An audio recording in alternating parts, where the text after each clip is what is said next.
Assalamualaikum warahmatullahi wabarakatuh. Perkenalkan, nama saya Azhara Asila, NIM 22050100022. Usulan penelitian tentang strategi pemerintah daerah dalam mewujudkan kesejahteraan masyarakat penyandang masalah kesejahteraan sosial atau PMKS. Dosen pengampu Bu Ella Afnira. Penulisan ilmiah dan anti plagiasi, Prodi Ilmu Pemerintahan, Fakultas Ilmu Sosial dan Ilmu Politik, Universitas Maritim Raja Ali Haji, tahun ajaran 2022-2023. Latar belakang masalah. Menurut Undang-Undang Nomor 23 Tahun 2014 tentang Pemerintah Daerah, otonomi daerah adalah hak, wewenang, dan kewajiban daerah otonom untuk mengatur dan mengurus sendiri urusan pemerintah dan kepentingan masyarakat setempat dalam sistem negara kesatuan Republik Indonesia. Asas otonomi adalah prinsip dasar penyelenggaraan pemerintah daerah berdasarkan otonomi daerah. Kesejahteraan sosial adalah merupakan suatu kondisi yang harus diwujudkan bagi seluruh warga negara di dalam pemenuhan kebutuhan material, spiritual, dan sosial agar dapat hidup layak dan mampu mengembangkan diri, sehingga dapat melaksanakan fungsi sosialnya. Kesejahteraan sosial bagi penyandang masalah kesejahteraan sosial atau PMKS guna memberikan kontribusi bagi peningkatan kesejahteraan rakyat dan penurunan angka kemiskinan.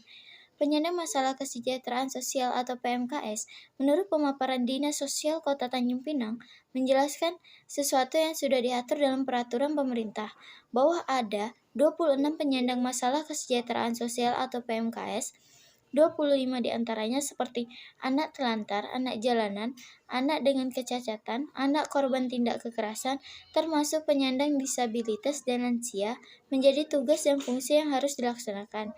Banyak hal yang menjadi pendorong adanya para penyandang masalah kesejahteraan sosial atau PMKS, khususnya di Kota Tanjung Pinang. Salah satu penyebabnya yaitu masalah kemiskinan yang mengakar. Masalah kemiskinan sendiri dianggap sebagai salah satu masalah yang menghambat proses pembangunan suatu daerah.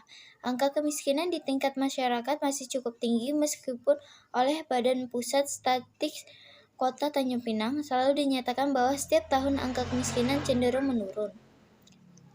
Rumusan dan tujuan penelitian. 1. Menganalisis dan mendeskripsikan upaya pemerintah daerah dalam mewujudkan kesejahteraan masyarakat bagi penyandang masalah kesejahteraan sosial Kota Tanjung Pinang. 2. Menganalisis faktor penghambat dan faktor pendukung dalam upaya pemerintah daerah dalam mewujudkan kesejahteraan masyarakat bagi penyandang masalah kesejahteraan sosial atau PMKS Kota Tanjung Pinang. Kerangka teori. Melaksanakan otonomi daerah akan berdampak positif bagi pembangunan negara. Kartiwa dan Nugraha mengungkapkan pengertian otonomi daerah yang berbeda yaitu sebagai berikut. Otonomi daerah merupakan perwujudan strategi pembangunan dari bawah dengan sumber daya manusia sebagai sentral pembangunan guna memberi kemungkinan untuk mampu memanfaatkan sumber daya yang ada secara optimal sesuai dengan kondisi wilayah masyarakat pada waktu tertentu. Otonomi daerah merupakan perwujudan strategi pembangunan partisipatif guna memberikan kesempatan masyarakat di suatu daerah untuk berpartisipasi dan bertanggung jawab bersama dalam penyelenggaraan pemerintah dan pembangunan pemerintah daerah. Salah satu tujuan yang ingin dicapai dalam menjalankan otonomi daerah yaitu menciptakan daerah otonom dengan mengelola daerahnya sendiri dan potensi daerah. Dengan adanya otonomi daerah, maka daerah yang diberikan kewenangan otonomi daerah atau disebut daerah otonom berhak mengatur dan mengurus urusan-urusan daerahnya sendiri tanpa adanya campur tangan dari pihak lain maupun pemerintah pusat. Pengertian penyandang masalah kesejahteraan sosial atau PMKS. Peraturan Menteri Sosial Republik Indonesia Nomor 8 Tahun 2012. Penyandang masalah kesejahteraan sosial atau PMKS adalah perseorangan, keluarga, kelompok, dan atau umum yang karena suatu hambatan, resesi, sandungan, tidak bisa menyamakan kepentingan sosialnya sehingga tidak bisa terlampiaskan dorongan hidupnya di jasmani, rohani, maupun sosial secara menyedang dan wajar.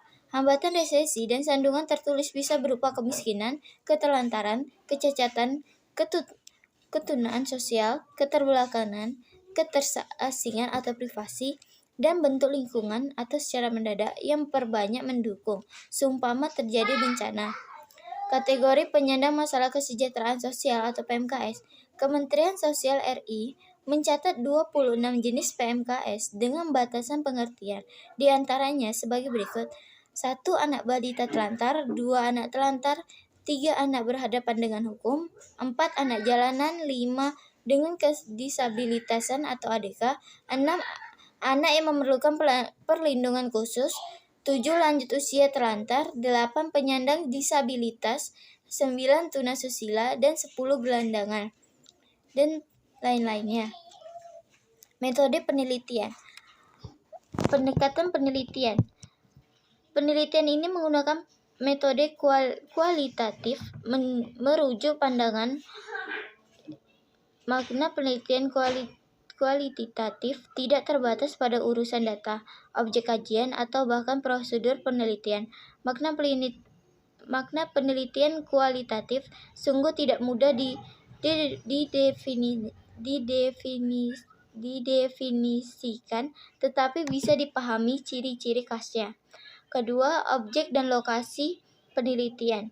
Lokasi penelitian adalah letak atau tempat peneliti menuangkan keadaan yang sebenar-benarnya dari objek yang diteliti. Lokasi penelitian berhubungan dengan keseluruhan wilayah atau daerah tempat fenomena atau peristiwa dapat ditangkap dalam penelitian ini. Penulis mengambil lokasi di kota Tanjung Pinang. Ketiga, fokus penelitian. Fokus penelitian dimaksud guna membatasi permasalahan yang diteliti agar tidak terjadi pembiasaan persepsi dan mengkaji subjek masalah. Penelitian kualitatif menghendaki adanya penetapan batas atas dasar fokus yang timbul sebagai masalah dalam penelitian. Keempat, sumber data. Menurut pendapat Lovan yang dikutip oleh Moleong, sumber data utama dalam penelitian kualitatif adalah kata-kata. Tindakan selebihnya adalah data tambahan seperti dokumen dan lain-lain. Terdapat 2 jenis data, yaitu data primer dan data sekunder. Kelima, teknik pengumpulan data. Data merupakan bagian yang sangat penting di dalam penelitian. Data bisa didapatkan melalui wawancara, pengamatan atau observasi, dari dokumen, atau secara gabungan dari keduanya. Keenam, instrumen penelitian. Instrumen penelitian yaitu merupakan alat bantu penelitian bagi peneliti untuk mengumpulkan data. Instrumen untuk wawancara, instrumen dalam observasi, dan instrumen yang digunakan dalam dokumentasi. Ketujuh, teknik analisis data. Penelitian ini menggunakan analisis data kualitatif untuk mengetahui strategi Dinas Sosial Kota Tanjung Pinang untuk mewujudkan kesejahteraan masyarakat penyandang masalah kesejahteraan sosial atau PMKS Kota Tanjung Pinang. Jadwal penelitian. Jadwal peneliti di Kota Tanjung Pinang pada bulan Desember tahun 2022 karena Kota Tanjung Pinang merupakan salah satu kota yang mempunyai jumlah penyandang masalah kesejahteraan sosial atau PMKS. Sekian, terima kasih. Wassalamualaikum warahmatullahi wabarakatuh.